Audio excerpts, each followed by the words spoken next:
Village of Bartlett Committee of the Whole meeting for June 5th, 2018. I call this meeting to order and ask the clerk to please call the roll. Trustee Kammerer. Present. Carbonaro. Present. DEYNE. Here. GABRENYA. Here. HOPKINS. Here. Rinke. Present. President Wallace. Here. First item we have on our agenda this evening is Building and Zoning Committee. Chairman Hopkins. Thank you, President Wallace. We have one item on our agenda, and that's the Galleria of Bartlett. With that, I will let Mr. Plonzinski give us a rundown. Thank you, Trustee Hopkins. The Galleria of Bartlett is a project that is at the northeast, basically northeast corner of Route 59 and Army Trail Road, just a little east of the Starbucks property. They're proposing a commercial development annexation of the property for commercial development that would include a drive-through establishment serving alcohol, outdoor seating, and then variations from a 30-foot reduction in the 50-foot front yard along Army Trail Road, 12-foot reduction in the 20-foot side yard to allow for parking on the east property line, 12-foot reduction from the required 20-foot side yard on the west property line, and a 17-foot reduction from the 30-foot rear yard on the north property line. All of those are for reducing the setbacks to allow for parking in those areas, variations that we have granted before. Galleria is a nice-looking building. This is the proposed elevation.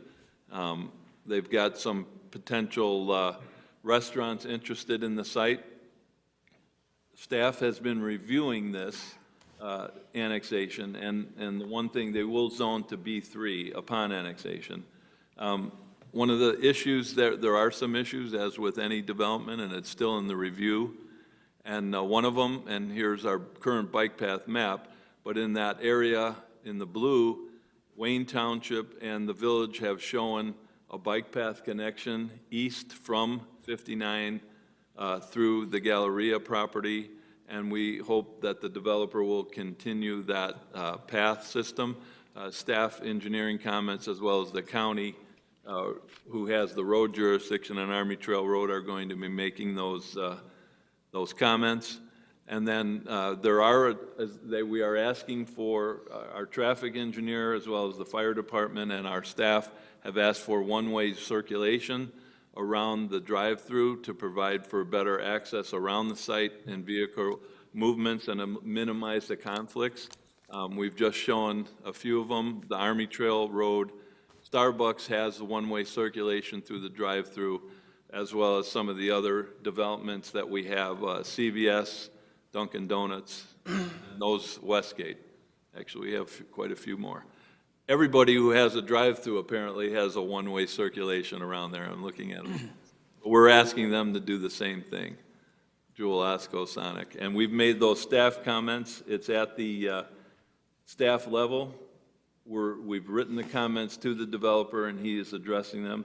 The site identifies 82 parking stalls, including 4 handicap. That zoning ordinance only requires 74.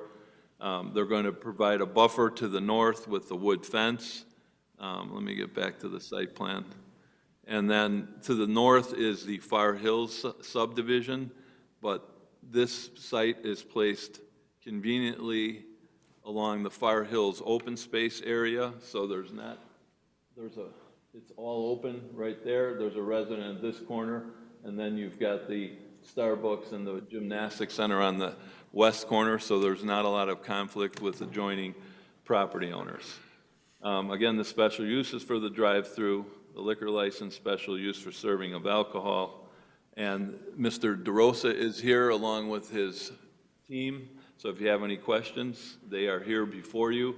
They need to go through be forwarded through for public hearings in front of the Zoning Board of Appeals for the variances, the Planning Commission for the special uses, and because it's an annexation, it will come back to you for an annexation public hearing on their annexation agreement. They do have a recapture agreement with the BAPS development to the east, who put in the water and sewer for that property and for the temple, and our engineers calculated that, and it's something that will be in their annexation agreement to repay once they connect. All right, Questions from the committee? looks really nice. Looks like a very nice retail outlet. They mentioned that they might have some restaurants interested. Do we know speculation, or is it? I would let Ron answer that. He's the one dealing with them.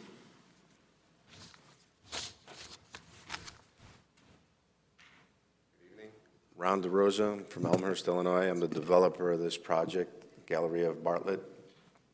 Our primary business and focus is retail development. We own and developed probably 32 of them. This will be the 32nd. We have an array of interested parties here, but signed commitments is from a company called Beef Shack, which is owned by the Rosati Group. It's really a beef hot dog hamburger type of concept, and they probably won't serve alcohol, but we're going for alcohol because we anticipate that somebody in the mall will want to serve alcohol. So we're going for that variation. But as far as the users, there's a chiropractor and the Beef Shack that are committed to it now. Fantastic. Thanks for being here. Can't get enough, Ray. There's no other questions. We'll forward this on to the Zoning Board of Appeals and the Plan Commission. I would just, it seems like a long process. Have you guys tried to figure out if there's any ways that we can expedite any of these stages? Probably on the tail end after the 2 required public hearings, instead of, if it's your desire as a board, we could move it right to the board for a final vote and skip the second committee meeting. We will have the record from the public hearing with you. You can hold your annexation public hearing and then on the same night vote on it, later on in the meeting. That would be skipping at the end there. I think that would be a recommendation. Great. Anybody have any issues with that? All right. That's all we have under building and planning tonight. Thank you, Chairman Hopkins. Next item we have on the Committee of the Whole meeting is under the Community and Economic Development Committee. Chairman GABRENYA. Thank you, Mr. President. At a recent Village Board meeting, we asked staff to review the current status of video gaming. Staff came up with a comprehensive, very informative analysis, very thorough about the situation of gaming in our community, and I would defer to Scott Skricky or somebody else on staff to discuss further. Sorry, Scott. Oh, please. For you this evening is an agenda item, video gaming. The board had discussed wanting to review where we're at with video gaming and the history of it. A lot of that was defined by myself and Brian in the memo. Attached shows revenues from video gaming thus far, both including restaurants as well as gaming cafes. And if you have any questions, we'd be happy to answer them.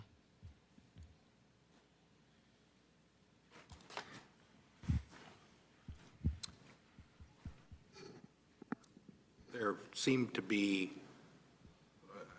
some desire to look at ways of further restricting video gaming.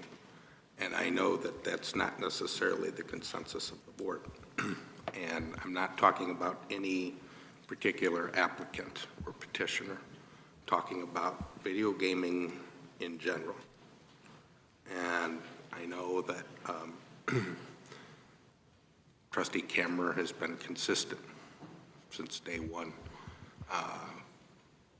just about video gaming and opposed to it from a moral standpoint. You folks inherited the decision of a prior board when the Video Gaming Act was passed. The village had the authority to say we don't want video gaming. And a prior board said we didn't want to put businesses at a competitive disadvantage, and we're going to have, we were going to allow video gaming. And when that state act was passed, they created the State Gaming Board, and they created administrative rules and a process. And there's some argument as to whether it's the sole jurisdiction of the gaming board or municipalities as well. And basically, there's concurrent jurisdiction between the state and the village, although there's a process where the state gaming board looks at applicants, checks their background, and a prerequisite is that an applicant has to have a liquor license for a sit-down facility, so on-premises liquor license. There are some exceptions like fraternal organizations and truck stops, but we're pretty much talking about bars or restaurants that have alcohol. And one thing in the past is I've given the board some confidential memos and talked about there would be concern by prior boards that we didn't want to be a mini Las Vegas, or we were concerned with the influx of video gaming cafes. And in fact, initially there was some applicants who were not putting much of an investment into the restaurant or the food side of things. There was a microwave, one employee, and movable tables and things. So the board looked at what should we do? Should we require a commercial kitchen? And again, one of the premises of any regulations are that you have to treat in-town existing businesses the same as you treat a new business that comes into town, in the sense of your regulations have to apply to both. And we had some existing bars that had liquor licenses, and many of them availed themselves of video gaming, applied at the state level. They already had a Bartlett local liquor license, and they applied, and it was a boon to some businesses and helped some of those businesses that were struggling a little to get that extra revenue. There was a couple of loopholes because in our process or through the state process, where if you had a liquor license, then you automatically, a local liquor license, which would require a state liquor license, that you were eligible for a video gaming license. And then our arguably was pretty perfunctory or administrative in nature, and we would issue a video gaming license. So we made applicants tell us when they're applying for a liquor license, are you going to ask for a video gaming license? So at least we know. Because someone could apply for a liquor license, not tell you, and then all of a sudden apply. So we wanted to know an applicant's intentions.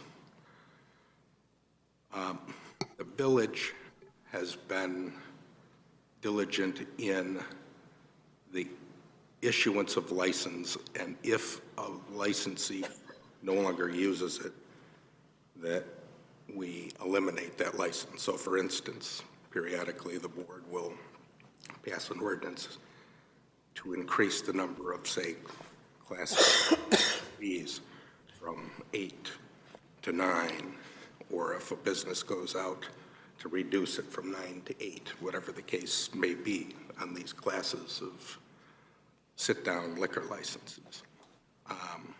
And the board does have some discretion in whether or not to create that license. So to create it, all our ordinance, all our liquor licenses are created by an ordinance passed by the village board.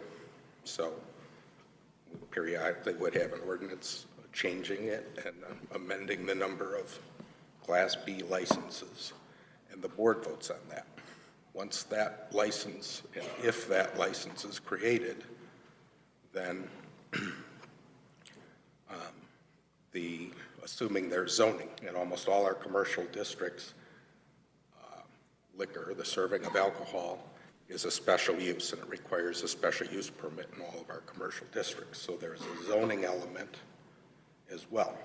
And the board then, after a public hearing before the Plan Commission, will grant or not grant a special use permit for alcohol, to serve alcohol. Assuming the zoning is granted and the board has created a license, the mayor then typically, most classes, it would be up to the mayor to issue those, to issue a local liquor license. To get it, the state liquor commission has to issue a state liquor license. With those in hand, an applicant with those state licenses can apply for a state gaming license. And if that's granted, the village has a process that if those things are in order and in place, then they apply, and whether or not to issue a local video gaming license is administrative in nature, because they have jumped through those hoops. Now, one thing that if you wanted to tighten it, and again, I'm not proposing it if it isn't a problem. So in other words, if the board does not feel that there is a problem in the sense that there are too many, one of the things that I've seen other towns do is say, amend their ordinance or require that there can't be an undue concentration of video gaming license within an area of the village. But that's a little ambiguous without some administrative rules or regulations on that. What does that mean? So sometimes the devil in something like that is in the detail. I'm going to say they can't be more than 2 within 1,000 feet of each other, or 2,000 feet. The realities are that most of your commercial businesses or areas are located along, either in the downtown, along Route 20, along Route 59, or along Army Trail. And so you're going to have some concentration there. So that's one thing that the board could look at. You could, again, require the commercial kitchens, that be, in that way at least, there's a real restaurant or some, not just fixing food in a microwave, but there's more substance to where video gaming is more ancillary to the restaurant or the bar as opposed to the primary use. And lastly, one thing that I might recommend if there were a desire to tighten the regulations would be to require that a prospective licensee must have a village liquor license for a year before they would be eligible to get a local video gaming license. So for instance, they would apply for, say, a B, and A in one of our sit-down licenses and have to have it in place for a year before they would be eligible then for a Bartlett video gaming license. And that's something, and then you can get into the detail of what that year is measured from when they're actually operating or for when they've been issued the sit-down local liquor license. I would expect that there may be some pushback from prospective developers or those in the business of running, say, video cafes. But those are some things that the board could consider if they wish to tighten up the regulations. Now, I can tell you early on, the board was concerned about incidents of crime, what would the revenues be, and I think the experience is that there are some of the grave problems that people were afraid of or maybe anticipating. Brian, I think what the board, or what Scott, that's a good point, what Scott's memo does a really good job of showing is that over the 7 years that we've had video gaming, some of the concerns that we've had about police calls or crime or complaints from the neighbors haven't happened. And I think it's good that we take a look at it and we say, you know, how was, and like we've done over time, how is it now that we have X number? How is the community handling that? Now that we have this number, how are, you know, is it still the same situation? And I think the other illuminating item from Scott's memo is that we're right in the middle of our neighbors in terms of numbers of terminals. So we're not turning into that mini gambling mecca of the Midwest. And we're also not favoring particular establishments. We're doing a good job balancing between our restaurants and our bars and our existing businesses that use this to prop up their businesses as another revenue source, and the standalone gambling cafes. So I think those are all the things that we're kind of looking at in evaluating how we want to maybe put another layer of regulation on top of it. When I was reading through these numbers, and I've seen this happen in the past, do we know the guideline that the terminal owners / managers have about pulling machines when they're not performing? We've had one instance where machines have been pulled back. The Tokyo Steakhouse, I think, was one that was underperforming, but we don't know at what level that was. There's no cut and dried level. No, it's whatever the people who own the machines. The one's getting the bulk of the money. Is turning for.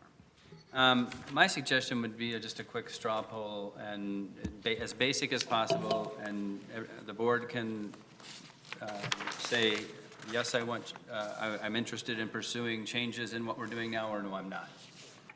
So why don't we start with a straw poll? You want to call a roll and just yes, I'm interested in changes, no, I'm not, and then that will give the staff direction on whether or not we want to keep moving down this road. Okay. Trustee Cameron? Yes, I am interested in seeing changes.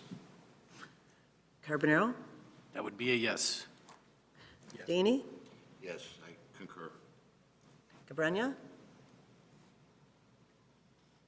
I am not currently interested in changes. HOPKINS? I do not want to change this ordinance unless if it's eliminating all of it. So that's a no. Ranky? I'm not interested in a change at this time. And just for the record, I'm not interested in a change at this time either. I feel like we invest a lot of attorney time in this and have the same exact discussion time and time again.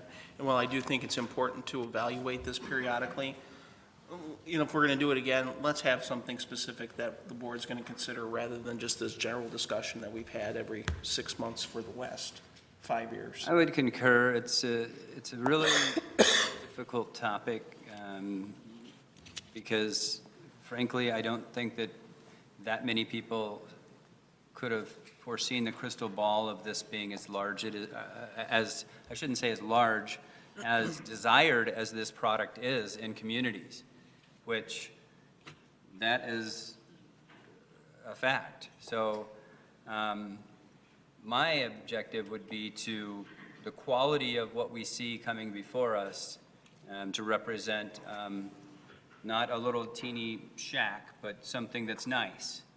That would be my objective in this all. So Can I would, another comment before we finish? Yep. So I would say from your memo, what I,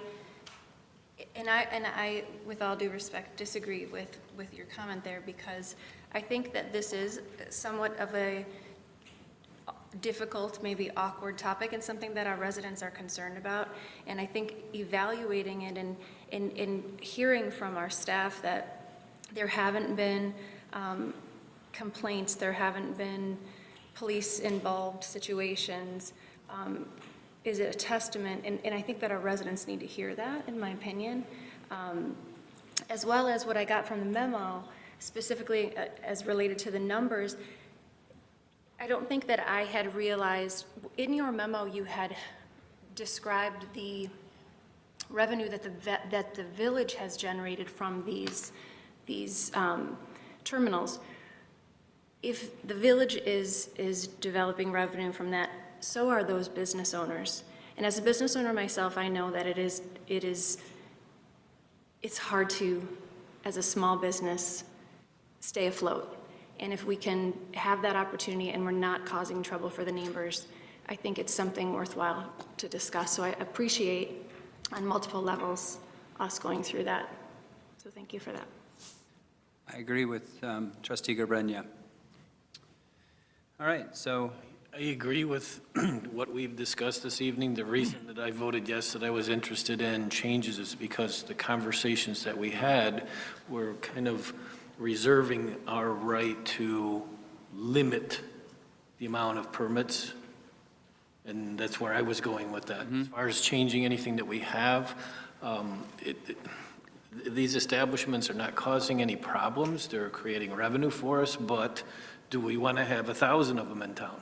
And that's the only part that I wanted to change, is maybe put some kind of restrictions as to how many of these establishments we would have in town. I think we have the right to do that, do we not? Not exactly. not exactly. Yeah, So that's where you get into issues. That's one of the issues, and so Yeah. we can't just have a limit on them. They may become, would you think that at some point they'll become self-limiting?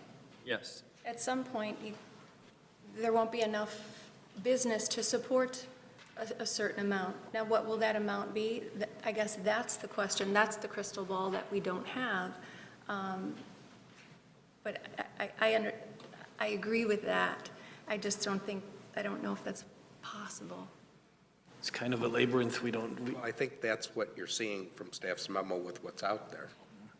One way of looking at it, Trustee Kammer would disagree, but is that there was a run on them, so to speak, and a lot of those from existing businesses.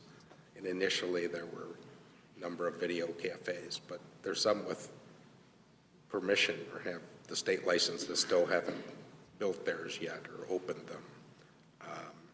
So unless there's a feeling of a real problem, because, some of the measures I'm talking about have another side to them, and that is that the applicants could challenge that, and we could be involved in litigation.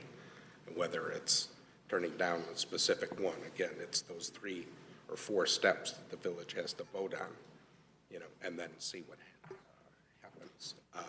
So you can't just limit the number. The way you limit the number is limit the number of liquor licenses. That you have some control over. But, and again, that's one of the reasons we want to know when someone's applying for a liquor license, are you going to ask for video gaming? So I suppose in that regard, you could say you want a liquor license. We're not prepared to grant another class, whatever it is, for a sit-down. I think we're going around the tree here, so. That was exactly my Yeah, point. so Right. trustee Garbrenya, I think we've got our straw poll. You can go on with your next item on your agenda.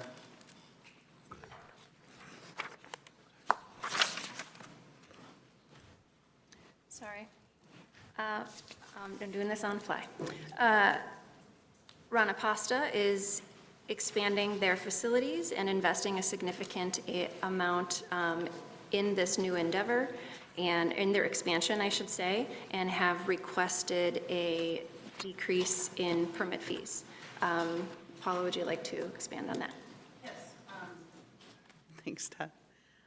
We did receive a request from Rana Pasta for a reduction in their building fee, which is different than the incentive program that we've put together. They wouldn't be eligible for the incentive program that we put together because they are within a TIF district. The business park is, under a TIF agreement, so they wouldn't fall under that new program. So they've asked us to reduce their building permit fee by $50,000. Their existing permit fee is in excess of $250,000. They are building that third line that they had anticipated when they first came here and talked about it many years ago. The building itself, the equipment that goes into it, they estimate to be approximately a $50 million investment in the park. And what they've asked us to do is to basically waive our base permit fee. We're keeping the fees that we paid out for additional plan review that we've incurred. They're also paying for the erosion control and the water and sewer connection. So I think it's a really very reasonable request. They're continuing, they still have plans to continue in the park and expand that business, which is really one of the drivers in the park. So I feel very comfortable with their request, but not comfortable enough to just grant it on my own. How big is the building they're building now? 226,000. 326. That's the lasagna line? Yeah. And then they're building another building, I believe, another location for cold storage? They're looking at doing that? Yeah, they're considering and looking at locations for that and Yeah. materials. From Oak Brook, right? They're moving them into here. Yeah. I might move my office out there the way it looks. Is that a separate project, moving their headquarters from No, this? that's going to be in their new building. Yeah. They've already got plans in the new building. Yep.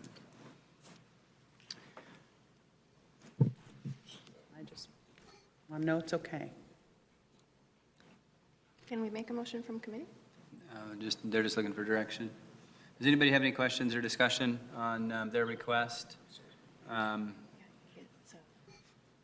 Okay, then we'll take care of that administratively. Yep.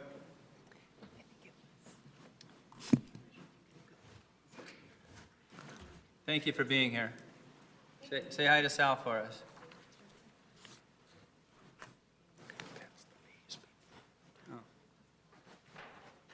Oh. That, I believe, does it for Chairman Gabrenya. Thank you. Yes, Mr. President, thank you. Next item we have on our committee this evening is under Finance and Golf Committee, Chairman DEYNE. Thank you, Mr. President. I have a question before we start. Was that supposed to be in the form of a motion, the Rana? No, it's just a direction. Okay, all right. Yep. And can't find out where I'm at. Janelle, I need help. I don't know where I'm at here. No, Main menu. that's not the first time, right? And that's the truth. Here we go.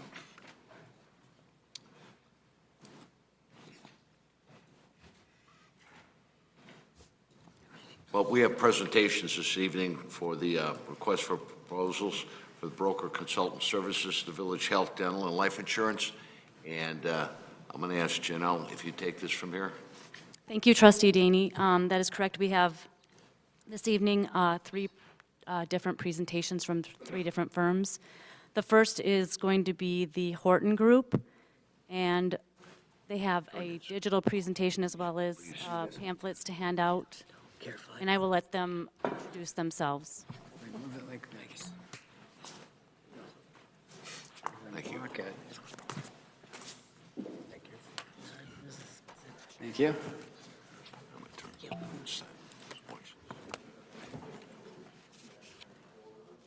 Isn't that a kid's book, Horton Hears a Who? Yeah.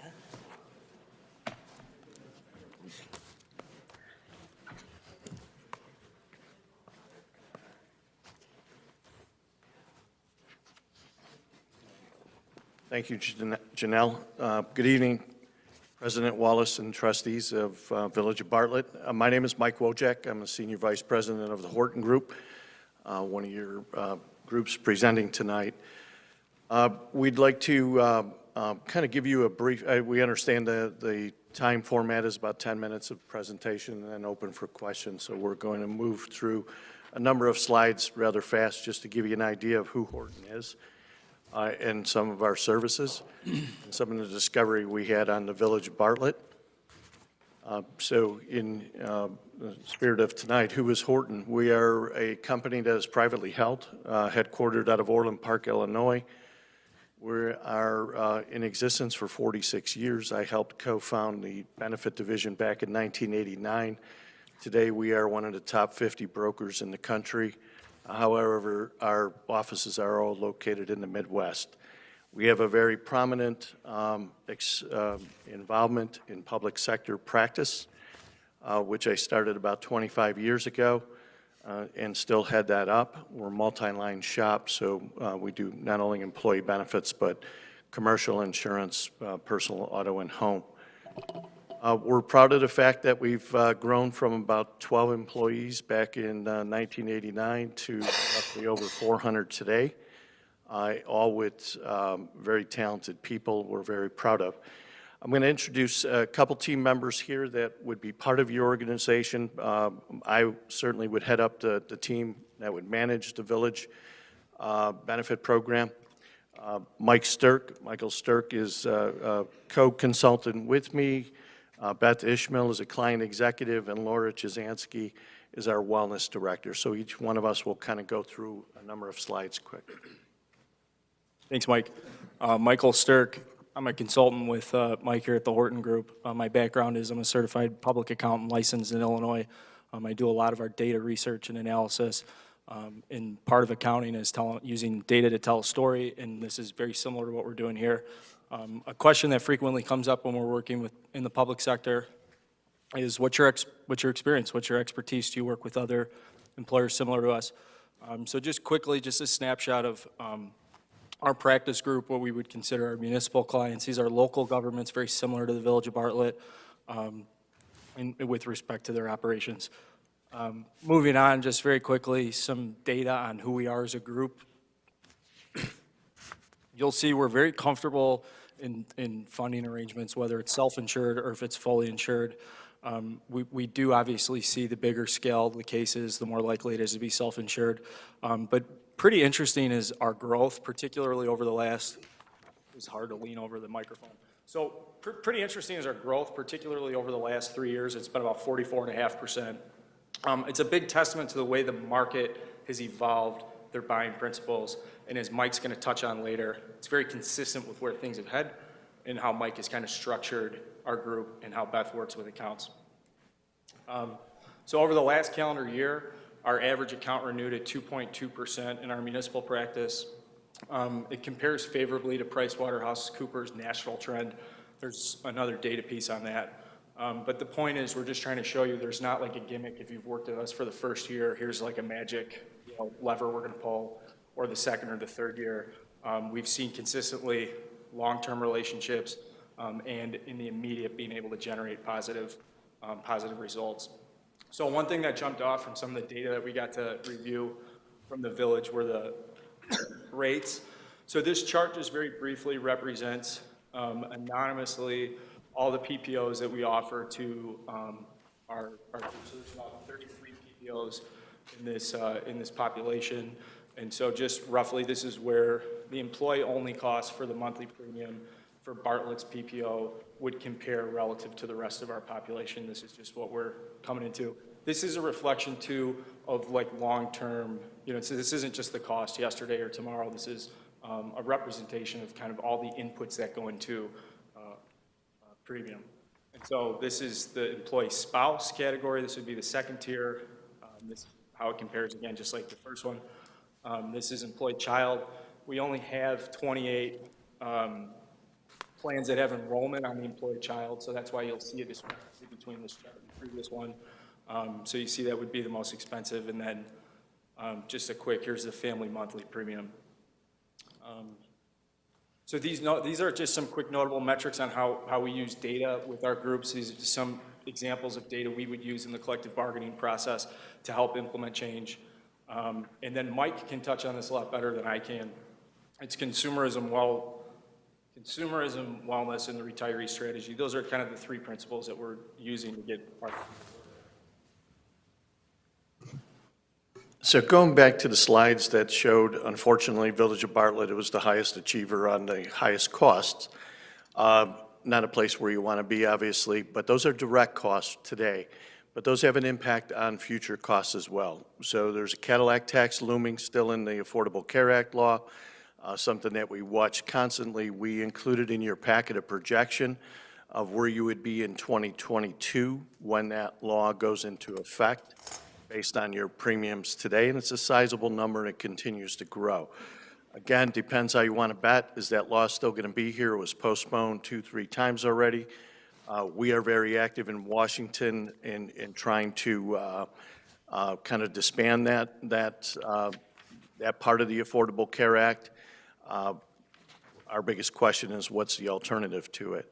So we have been preparing our clients since 2014 on how to mitigate the rising costs of health care, sustainable benefit programs, and some of the things, the tactics and the strategies that we used include consumerism, engaging the member. I was speaking at a village last night at a trustee meeting, and collectively over 8 years with them, we had a 23% collective increase over 8 years. 2 years before we took them over, they were 18% each.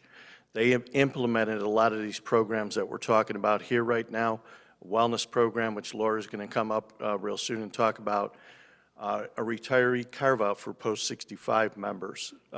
Again, there's a state statute that requires some involvement for our retirees. We certainly respect that, but we look for the best alternatives in a win-win situation. Consumerism is really going to continue to gain ground. We've been doing it since 2003, and again, it's part of the success of our groups. I'm going to have Beth come up and talk a bit about our team and then go into some of our services. Thank you for your time this evening. So my role on the team is sort of a quarterback for the day-to-day efforts that we're working on, so the different strategies we're bringing to the table, implement those strategies, but I don't do that on my own. We've got a pretty deep bench on the team where we have specialists who focus on communication, others who are focusing in compliance, and worksite wellness, benefit administration, and communication. So we like to look at ourselves as an extension of HR to help with those unique compliance needs that the Affordable Care Act has kind of brought on. We also partner with different outside vendors to help in those areas, whether it's the employer mandate, employer reporting. There's also different services that we extend to our groups. One's called Think HR that helps with different HR employment law challenges that they run into from day to day. So my biggest role on the team is to make sure that we're delivering the service schedule and the services that we've promised. So what you'll see in the presentation later is a sample timeline, but I'm also creating service schedules throughout the year for the different initiatives that we're looking to roll out, whether it's consumer-driven, retiree, carve-outs, whatever the program is that makes sense to roll out. We go as fast as you are comfortable with. We go as slow as needs to be. We're comfortable with collective bargaining units, and we understand that sometimes that takes time to implement as well. So this is just a more visual of the team from a chart standpoint. This was in your bid response as well. And then what's possible for Bartlett? So just very briefly, this is a representation of kind of how we start every account. We like to start with a baseline of where you guys are at. So what's the history behind Bartlett? We've done some digging. I've gone through some minutes. We've evaluated as much as we could. That's been provided to us. But we have a pretty good idea of where the starting spot would be. The question that we're trying to answer is where's it headed and where you guys want to go. So this is kind of like a visual representation. If we did work together, this would be a starting spot in the strategy conversations that we would be pulling off with your staff. And this kind of rolls up into what we would classify our mission statement as. We're really trying to help employers with complex needs, limited resources, trying to get them to a higher level of performance. I think that resonates pretty strongly with the message in government, and we're really trying to drive that home. So specifically, how do we get here? I'm going to turn it over to Mike.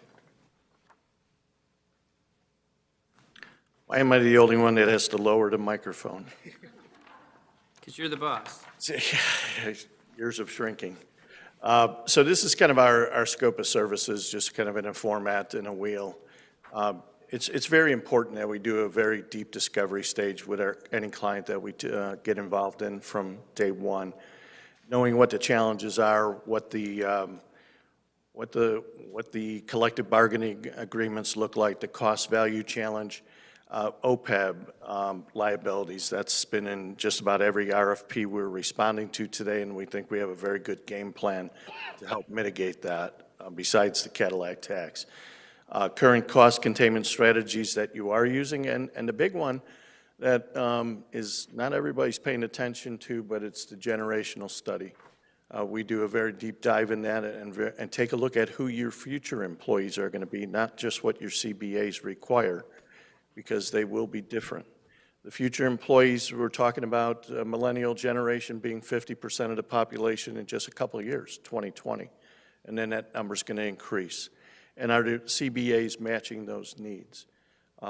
So we have an opportunity to possibly look at that again and see what could be brought into the equation. I'm going to bring, after doing a deep discovery, we normally develop a 3 to 5 year strategy with you. Many CBAs run 3 years. Just so we could help you, again, in these kind of meetings, manage the cost, mitigate the challenges from the Affordable Care Act or any other type of laws coming in. The biggest one that we've been doing, though, for 12 years, and I'm going to have Laura jump up here and talk about wellness first, just real quickly. Thank you, Mike. I'm Laura Sikansky. I'm the wellness supervisor at the Horton Group. I've been with Horton for about 5 years, and I've had the opportunity to work with many of your neighbors to implement different wellness initiatives. City of Elgin, Village of Villa Park, Village of Downers Grove, and successfully we've been able to help mitigate costs due to a worksite wellness program. One thing that I think is notable for different municipalities is they're always able to take action and be prepared within their different subsets within the village. We see that within public works departments preparing for a heavy rain and the streets may flood. We see that with your fire department or your police tactically planning for different events that could happen, potentials that are out there that we want to be able to react successfully to be able to provide for the residents of Bartlett. And on your end, we want to be able to provide a successful wellness program to tactically plan for your employees. We want to be able to increase their well-being, their productivity, and help drive down and mitigate different costs. We do that by looking at different interventions, such as biometric screenings, being able to get pre-emerging risk factors. What information can we find from that blood work? That's going to help us to tailor different specific wellness programs and help to get ahead of the curve. Unfortunately, I can't predict that 2 heart attacks are going to happen next year or that you're going to have diabetic claims hit. But I can look at risk factors and see where those options are going to start to come into play and look at different health education, planning, and wellness initiatives that we can bring to the village to help to mitigate some of those risk factors. Just kind of going through some of the rest of the wheel rather quick and then want to open up for questions, make sure we allow enough time. Data analytics is very large in our firm. Well, we included some samples in your folders of what we call an ECA, an executive healthcare analysis. And we try to keep a running track of data every year so we could compare trends, see where things are going, see what the challenges are, see what changed. So our data analytics team, we have 2 underwriters on staff that used to work for insurance carriers and self-funded reinsurers, and the past 5 years have been working for Horton to provide deeper data for our clients. Beth has gone into HR administration and the compliance that's out there. Our biggest thing today, though, is employee communications. You're spending a lot of dollars, and does everybody know how to use healthcare? I was at a conference recently. They said employees have to know 38 different definitions or acronyms before they even have a chance of understanding how to use healthcare. And nobody's going to take the time to do that in the middle of an emergency. So we are very big on doing not only open enrollment communications, but throughout the year. We have a benefit administration system that we include in our RFPs, an online portal, so to speak, that offers a lot of communication and education. And we do benefit guides. That was in the samples that we sent earlier. Just communications, you can't communicate enough of the challenges of healthcare and how people should use it at time of need. We also, about 3 years ago, got into the retirement planning side, more on the 457s, with a partnership from a group called HPM Partners. And we found this to be very beneficial in the day of some of the fiduciary liability that's come as a result of these plans has gotten very prominent press, so our team is able to help in that situation as well. Lastly here, Beth had a couple slides on a time frame. Should we be blessed with the chance to work with you, excuse me, just a sample, rough sample of what we do, but this is kind of how we treat everything to keep, Beth keeps the team well coordinated for the services that we offer. And lastly, it's rather than what's in your wallet, it's what's in your 3 to 5 year strategy. What are you looking at? Ours, over the past 5 years, total Horton municipal trend was about 6.1%. The nation was about closer to 8%. So I would be glad to open up for questions.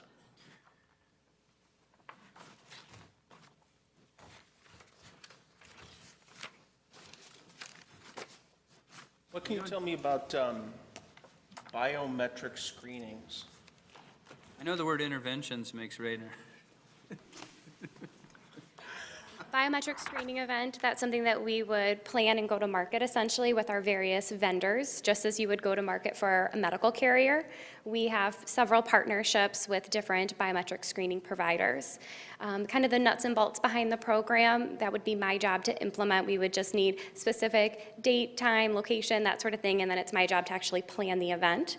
We would work with a vendor that would provide a phlebotomy team on site.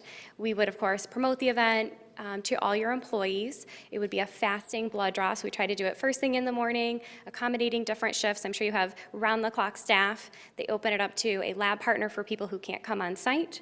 The blood draw consists of a 34-panel blood draw. They do a blood pressure screening, height, weight, waist circumference, and an HRA, which is a health risk assessment questionnaire. So that covers kind of all the mental, emotional, behavioral aspects that the blood work can't show. After the screening event, it takes about 12 to 15 minutes start to finish for the employee to come through, have the event. Each person is going to be able to get an individualized report online within about 24 to 48 hours, and then mailed reports to their house within about 2 weeks. Very comprehensive, color coordinated in terms of their risk factors, kind of a green, you're good, yellow, you might want to watch out, and red, let's have a talk, let's sit down with your doctor and see what's going on. Much more detailed analytics than one would receive just going to their physician. And most importantly, on an aggregate level, we're able to receive a de-identified HIPAA-compliant aggregate report back of the screening information. So say you had 100 people screened, we would be able to show 25% of those were pre-diabetic, 70% were overweight or obese, 30% had high blood pressure, and then I do an executive summary and present that back. And that is our starting point to be able to plan a specific wellness program for the village that is going to be the most impactful. Thank you. If I could just build off your question, Trustee Ranky. I noticed in the benefit statement here that wellness program is about $300 per employee. What is the return on investment then in terms, once you have all that information? Can you give me some sense of what the savings you get from that? Yeah, so the cost varies greatly depending upon the carrier and what we're able to negotiate with the carrier. Many times, all plans today, if they're non-grandfathered, have a wellness benefit that's included at zero cost to the members. But add to that, sometimes there's additional costs. So sometimes the carriers accept the screening that Laura just talked about as a cost to the carrier, and they absorb those costs. Sometimes they don't. So we would have to vet that process for you. But let's say it's not. It's somewhere about $165 for a screening, $185 for a screening. That includes coaching, things like that. There is an ROI on it. It just depends on how many people participate. So our biggest goal is, first of all, to set this up as a strategy, and really comes from, do you want to develop a culture of wellness as a village? And for the benefit of your employees, better life value, better productivity value, but also better health, which ultimately reflects on your cost. The stabilization that Mike talked about, our average renewals being as successful as they are, doesn't come by luck, doesn't come by our size. That helps. But it comes by us and working with the villages typically to do some hard work, heavy lifting, sometimes even some CBA negotiations, giving them the right data to help with that. We work with a lot of committees, and that's beneficial, and we've helped groups negotiate it in their CBAs a cost differential to participate in wellness. That's when we get about 90 to 95% engagement in the wellness programs. Doing it on a voluntary basis, hoping people come because it's the right idea. Laura could tell you, you get the healthy, I'm taking all her words now. You take the healthiest people show up to those events just to prove that they're healthy. We want to get the bigger score is for everybody to participate. You save some lives in the process. We've been proud of that. Thanks. Thank you. Anyone else have questions? Okay, thank you very much for coming this evening. Appreciate it. Janelle, who do we have next? Next firm we have presenting is GCG Financial.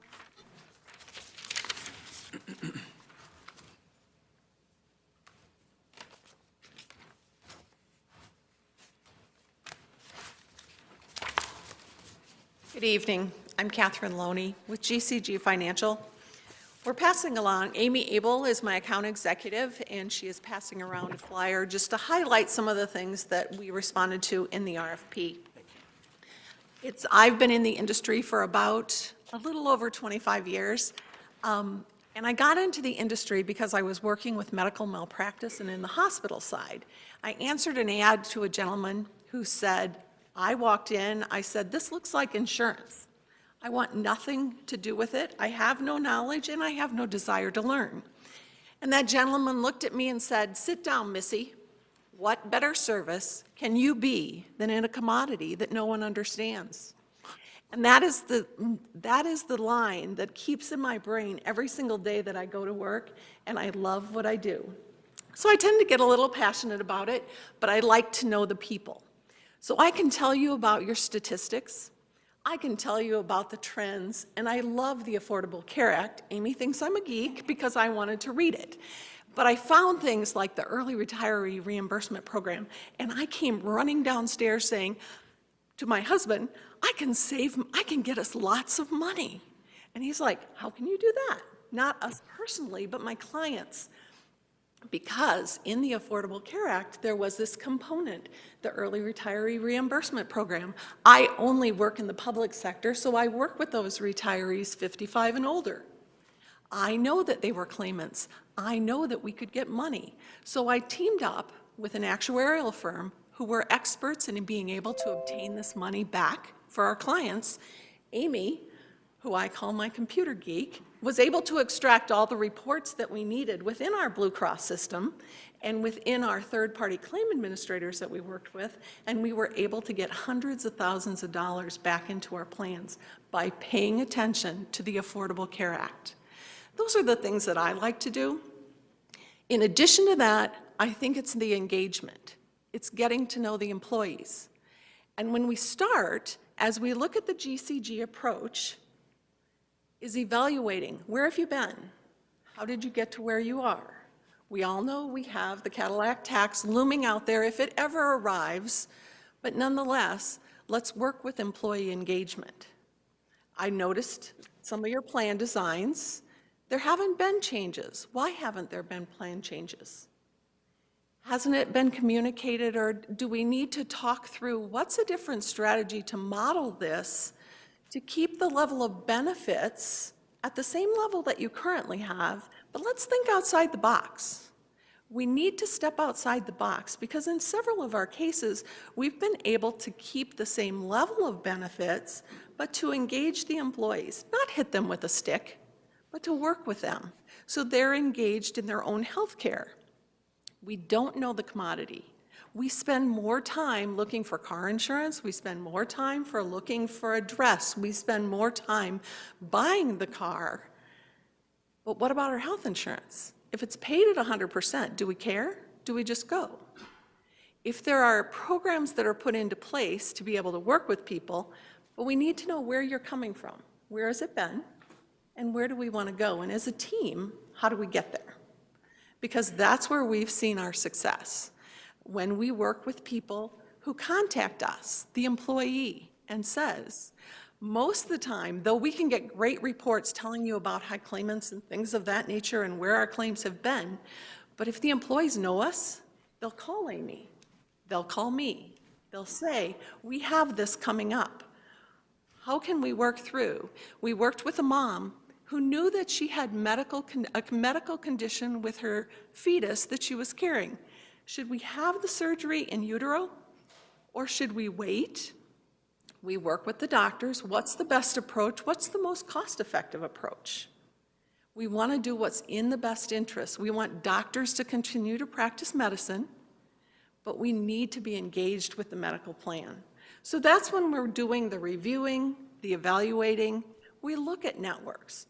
I know Blue Cross Blue Shield, it's hard to get that card out of that wallet.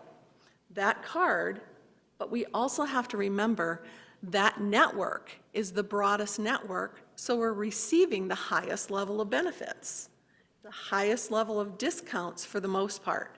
And if we're going to make that change and evaluate another carrier, we need to look and say, what's the disruption? Are most of the employees going to be out of network now, so we're going to cost them more money? How about if we work on engaging them with their health care? Because those management tools are going to be better products of outcomes for savings than the stick. So that's the approach that we like to take, whether we're looking at our carrier agreements, the union agreements, pulling everything together of where you were and how we bring a good product that it's a win for the employees who are covered under the plan, and it's a win for the village as far as savings mechanisms. We all do the marketing, we all do the negotiations. It's really, who do you want to work with? Do you want someone who's going to be more hands-on, because we do spend a lot of time and we do like to get to know the employees. We'd like to know what are the things that they're looking for in a benefit plan. We like to know what you would like to do and what are the restrictions that we're in within the union contracts. And then we continue to take that piece of clay and mold it to make sure. I know when I looked at your RFP, you said a 1-year agreement. My first response is, I probably wouldn't respond to that RFP because this is not a short-term endeavor. This is something that's going to take 3 to 5 years. But I understand you as an entity are reluctant because you don't know what you're going to get from us. So I highly recommend that you take the time within our RFP response and reach out to each of the clients that we've listed down there, and you ask them, what do you receive from Catherine and Amy, GCG Financial, Jennifer? We have the wellness program. I am one of the early salts that created the biometric screening. We always tell people with the biometric screening, it's a time of engagement. I think it's a time for me so that I can meet with employees and get to know them a little better on a different venue, not just talking about your deductible and coinsurance. But through the wellness screening and the biometrics, one of the questions you asked was, what is the return on investment? Please note that the first return may be that call from the spouse that says, thank you for getting my spouse to go and do the wellness screening.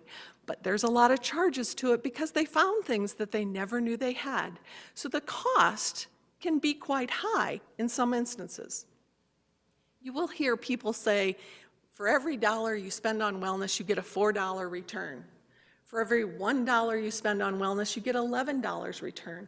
It really depends on the engagement. How many people are participating in the screening?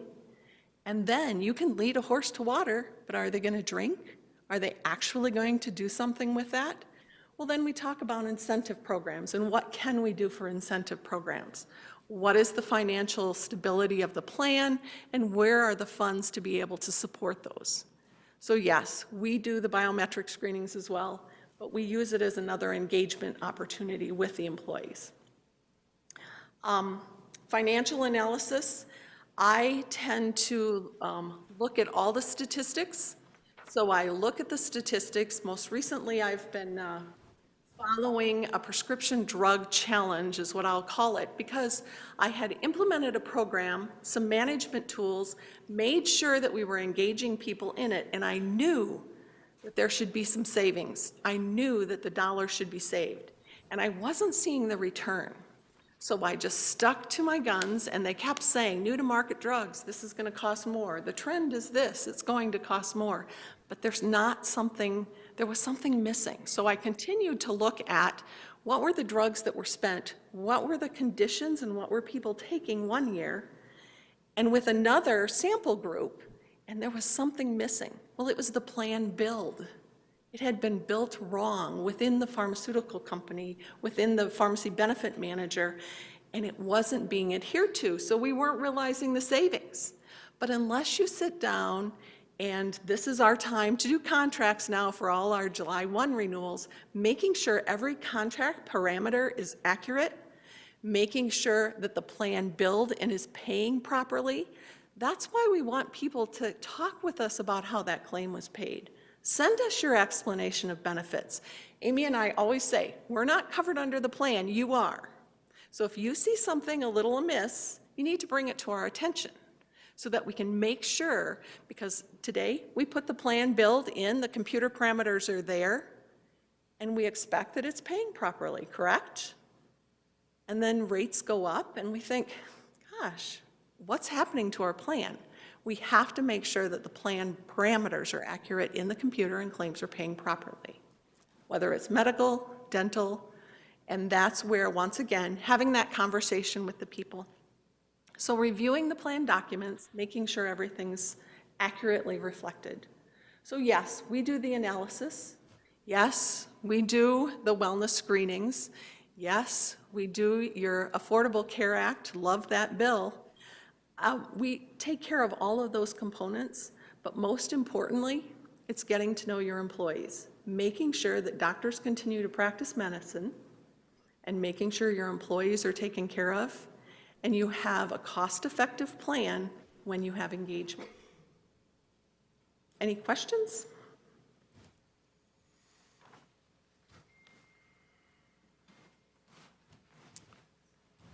Do you have any examples of incentive programs that you've used?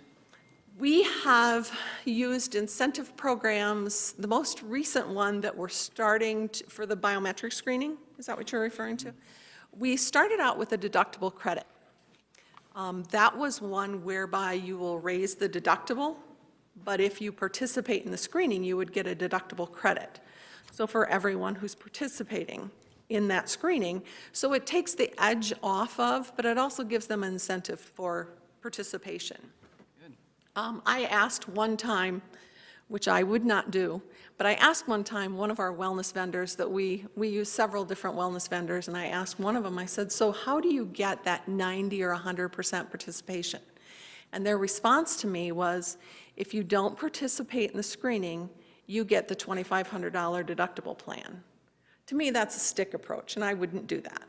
To me, I'd rather have the engagement with the employee and wanting to take wellness into their own hands and making sure we identify.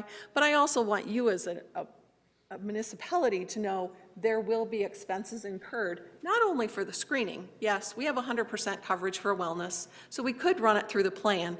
I tend to do it as a cash negotiated price with my vendors because then they give me a much lower price. So rather than spending $300 or $150, I do it for $87 to $92, and I tell them I'm going to pay them cash so that it doesn't run through the medical plan and get the inflation mechanism in it, because you're going to pay it anyway. So let's do the cash. Then we do the incentive. It's intangible. If you're healthy, you're probably not going to use that differential of the incentive. We have others where we hand out the $25. Yes, it is not a de minimis. We should be filing. It is a taxable income, but we do that. We have another group where we've taken a pot of money and we have a competition amongst the departments and the highest level of participation. If we reach a certain percentage of participation, then they split the pot and we draw a name out of each one of the departments. So we have various, what works best here, what motivates. When I was working with one municipality, they said 1 day paid time off. Okay, what does it work? What works for you? This is your plan. We need to sit down, we need to brainstorm what works, what would motivate an employee. Anything? You love coming to work every single day. That's what it is. Yes. But it's what works for the employees. What's going to motivate them? Thank you. I appreciate that explanation. It's very intriguing. Any other questions? I'd like to thank you very much for coming out this evening. Thank you. See, one paid day for Janelle? me would be like $30. More? Our last group is our current broker, Paul Miller from the Aratus Group.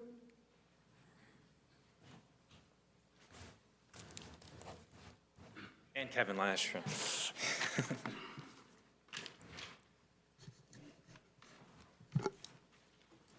So my name is Kevin Lash. I'm president of the Arrakis Group, located at 852 West Bartlett Road in Bartlett, Illinois. Arrakis Group is a result of a merger of two long-time Bartlett companies, Sullivan Insurance and Risk Management and Bartlett Insurance Group. Myself and my business partner, Bill Sullivan, we were raised in Bartlett. We attended U46 schools. Our wives attended U46 schools. Our children are currently attending those schools. We support and insure many local businesses in Bartlett, insure and support many local residents in Bartlett. We have family members that own businesses in Bartlett. And we've always been a part of this community. Ellen Sullivan, former owner, was Chamber of Commerce president. Tom Kuntz, another former owner, was on the Planning Commission for over 10 years. My father, Howard Lesh, served on the EDC for over 10 years. A former employee and agent, Bill Tickness, was mayor, served on multiple committees for, actually, I don't know how long that was, but I'm sure you all know Tick. You know, I'm currently treasurer of the Chamber of Commerce. And I tell you this because I want you to know that we're vested in the village. We're a vested part of it, and we want the village to thrive and grow. And the success of the village has a direct effect on the success of our family, our staff, our business, as well as the ability to attract talented employees. We want the village to be thriving so that we can help service those people in the community. We value this opportunity to administer this plan for the village of Bartlett. The benefits program that works for the employees as well as the community that contributes to the success of the village. It's something that we're proud of, something we're proud to be a part of. For over 30 years, we have provided the village with options on how to improve the benefits plan, implement gradual changes in benefits, respond to the needs of the employees, provide claims analysis, give compliance assistance, ACA consulting and advice. We have researched and marketed multiple carriers to deem if we're in a competitive market, if we're in a competitive program. We have made many recommendations. Some were implemented, some were not. Some of those that were not implemented, we've offered our assistance in attendance at committee meetings where benefits are an issue. We've offered our assistance and expertise in attendance in collective bargaining negotiations, something we think is very important. We recommended the development of an insurance benefits committee comprised of union employees, non-union employees, board members, to help employees and staff understand their benefits, the premium cost, options available in the marketplace. You know, in addition to helping the employees, it helps us get feedback, and it also gives the staff feedback on what are some of the things in the hot button issues with the employees. We think that having that committee would be a tremendous help. You know, other brokers have come before you, and they've made some incredible presentations, but their plans and their options are recommendations that we've already offered to you guys over the time that we've been your broker. I truly believe that if any of those other four have been brokers for you guys the last 5 years, we still be in the same spot unless we make some changes, unless changes have been made. So I truly believe that no changes to the benefit plan can be implemented without a buy-in from your union employees. Without that, there is no way to deviate from what has already been collectively bargained. Our plan to establish an insurance benefit committee, I think, is the only way to get that done. So we obviously have the benefit of being the current broker. So that's really all we have to present, and we're willing to take any questions you have. Kevin, do you have any examples of some of the most cost-cutting measures that we may have implemented that maybe the village passed on in the past? Well, highest and best. Go ahead, Paul. I'm passing something out that has some personal claim information, but to kind of give us a background of, I've been in the business 38 years. I've been working with the village for the last 27 years. Now, during those 27 years, I've worked with one village manager until the last renewal. Thank you. Where I had the opportunity to work with Paula extensively on his complete team.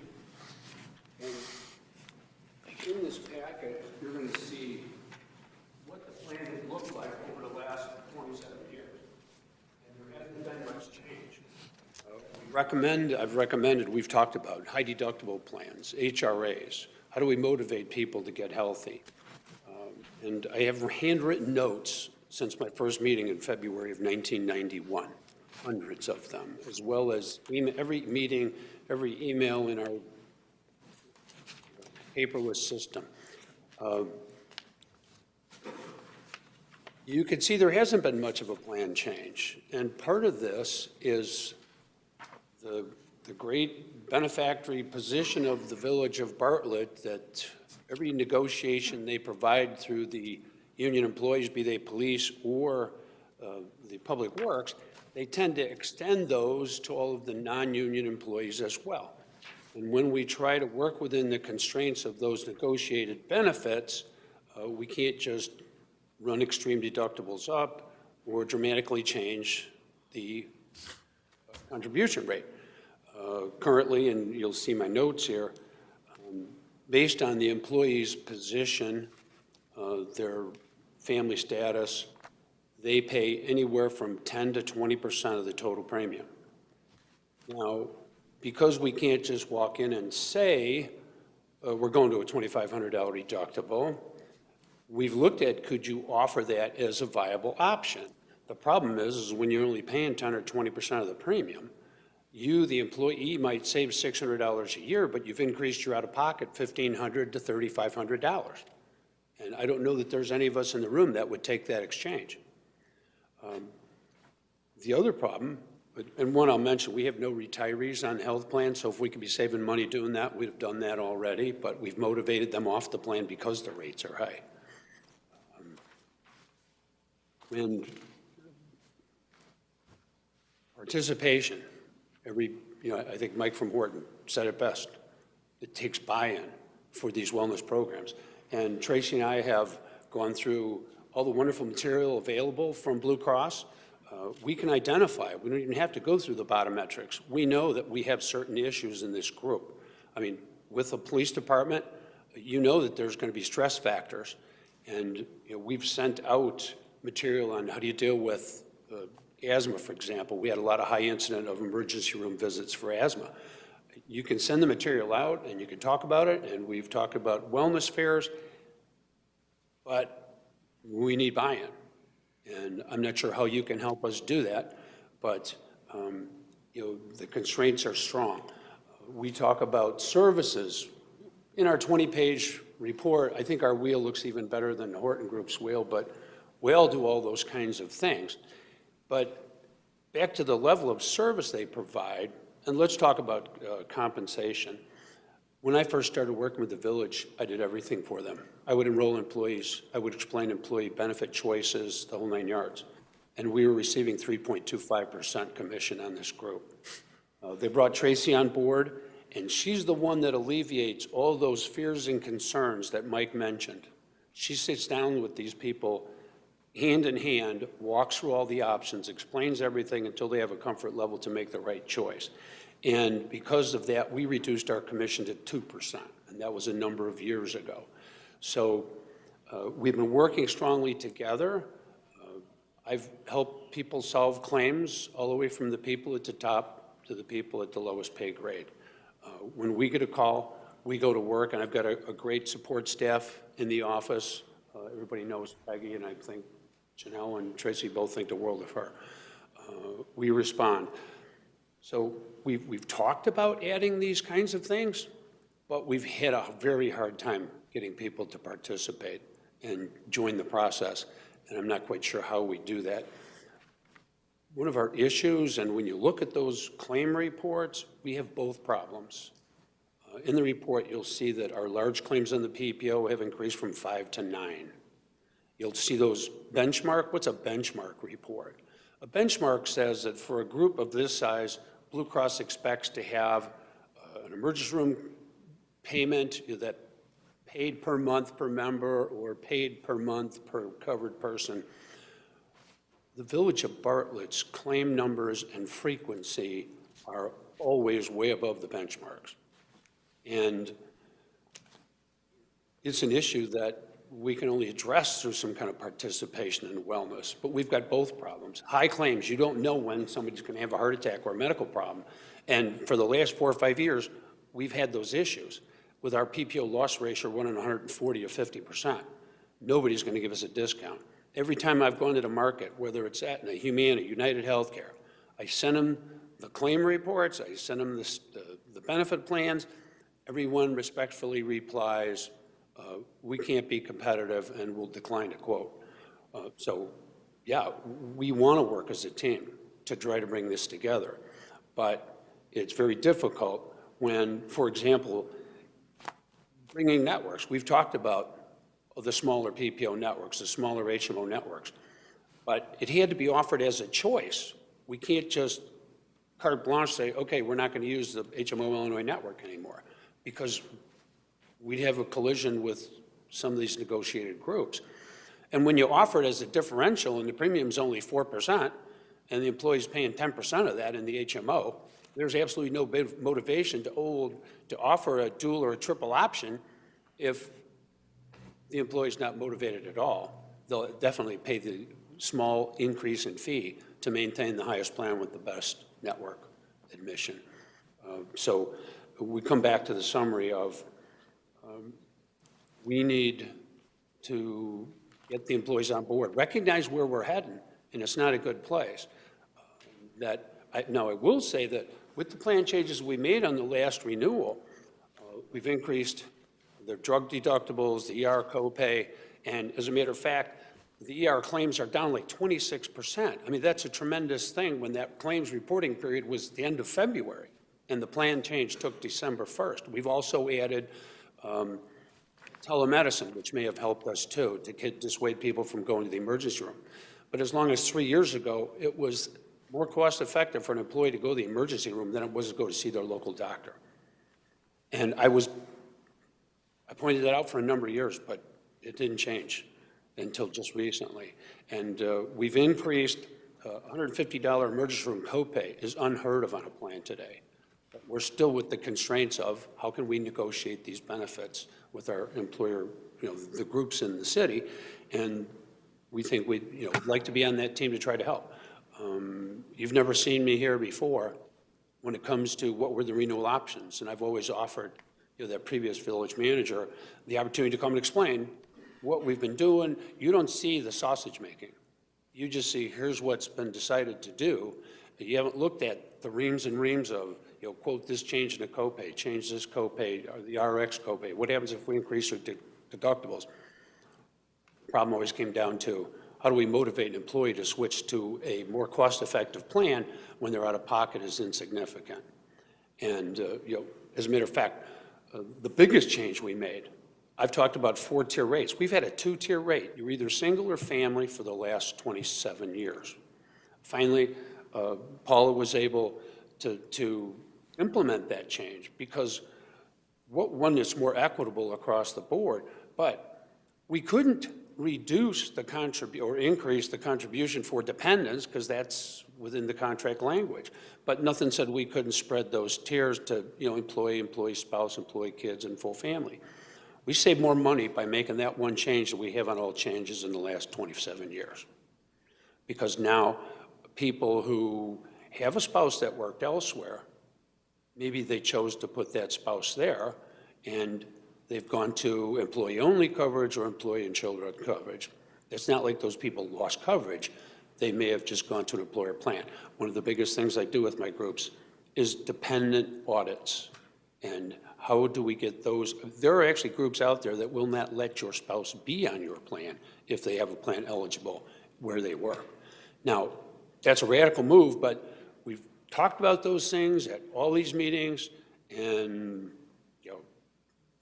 Paula has at least expanded that as far as she thought she could. And that's where we've been, and we'd like to stay on board and continue to fight the good fight because, as they say, we live here, we work here. We have a vested interest in the success of this plan. Thank you. More questions? Anyone have any questions at all? Thank you for being here and opening our eyes a little bit. I appreciate it. I want to thank you for your candor. put a very fine point on it. Have you guys tried any of those aforesaid incentive-type plans for wellness in any of your other groups? It's intriguing to me. Well, it's more of a disincentive. In the private market, the employer tells people, here's what we're going to do, and I know that market very well. yeah. When we look at ACA-qualified plans today that have drug co-pays that are 5 tiers as high as $350 or $400 for a specialty drug, and we're still at $40 at the Village, or deductibles that are $3,000 and $4,000 and $5,000 with out-of-pockets that are $6,000 and $7,000. I might add that in 1991, when we started this, municipal employees were on the lower scale of income. And so municipalities would make up for that with richer benefit plans and lower contributions.